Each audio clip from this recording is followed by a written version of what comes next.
নমস্কার। শীতের পরশ অধীর কুমার রায়। এলো আবার শীতের আমেজ, কমলা রঙের আলো।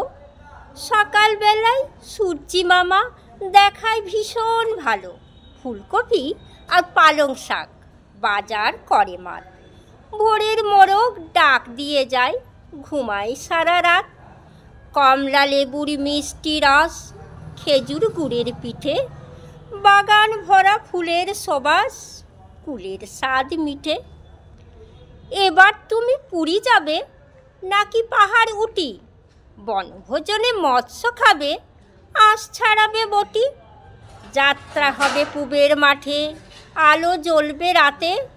সবাই যেন ভালো থাকি শীতের সন্ধ্যা প্রাতে। নমস্কার। আমার এই ভিডিওটি যদি ভালো লাগে তাহলে অবশ্যই সাবস্ক্রাইব করবেন, লাইক করবেন, শেয়ার করবেন।